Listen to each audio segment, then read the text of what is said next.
Tripura state cooperative ব্যাংকের চাকরি পরীক্ষা দিতে গিয়ে দুর্ঘটনায় মৃত দীপরাজ দেববর্মার আত্মার সদ্গতি কামনা করে রাজধানীতে শোক মিছিল করল ডিওয়াইএফআই, টিওয়াইএফ, এসএফআই, টিএসইউ, 4টি বাম ছাত্র যুব সংগঠন। ত্রিপুরা স্টেট কোঅপারেটিভ ব্যাংকের চাকরি পরীক্ষা দিতে গিয়ে আসামে গাড়ি দুর্ঘটনায় মৃত দীপরাজ দেববর্মার আত্মার সদ্গতি কামনা করে শহরে শোক মিছিল করল বাম ছাত্র যুব সংগঠন।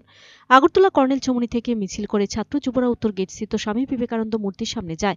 সেখানে মোমবাতি প্রজ্বলন করে শোক পালন করেন ডিওয়াইএফআই, টিওয়াইএফ, এসএফআই, টিএসইউ, 4টি বাম ছাত্র যুব সংগঠনের কর্মী সদস্যরা।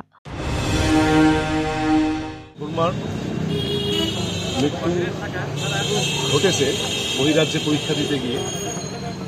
তো তার প্রতিবাদে আমরা এখানে কর্নেল চৌমুহনী থেকে আমরা একটা মৌন মিছিল করব। তারপর আমরা বিবেকানন্দ স্টেডিয়াম, আস্তাপল স্টেডিয়ামে গিয়ে ওইখানে আমরা মোমবাতি জ্বালিয়ে আমরা ওর আত্মার প্রতি কামনা করে আমরা মোমবাতি প্রজ্বলন করব। প্রথম কথা, দীপরাজ দেববর্মা আমাদের রাজ্যের ছেলে। ত্রিপুরা রাজ্য বেকারত্ব হার দিনের পর দিন বেড়ে যাচ্ছে। আর দীপরাজ দেববর্মার মৃত্যুটা যেন ঘটেছে ওটা পিকনিক করতে গিয়ে হয়নি। দীপরাজ দেববর্মা বহিরাজ্যে আসামে ডিমা সাউথে অ্যাক্সিডেন্ট হয়ে মারা গেছে। তো মৃত্যুটা হয়েছে একটা বেকার তার চাকরি পাওয়ার জন্য পরীক্ষা দিতে গিয়ে মারা গেছে।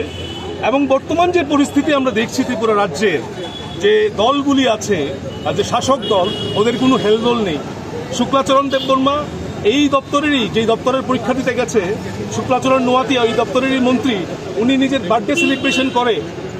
ফেসবুকে আমরা দেখি মুখ্যমন্ত্রীর সাথে দেখি বার্থডে সেলিব্রেশন করতে, কিন্তু একটিও কথা আমাদের রাজ্যের যে ছেলে শিক্ষিত উপজাতি যুবক যে মারা গেছে ওর জন্য একটা কথা বলতে আমরা দেখি। Video report, search India.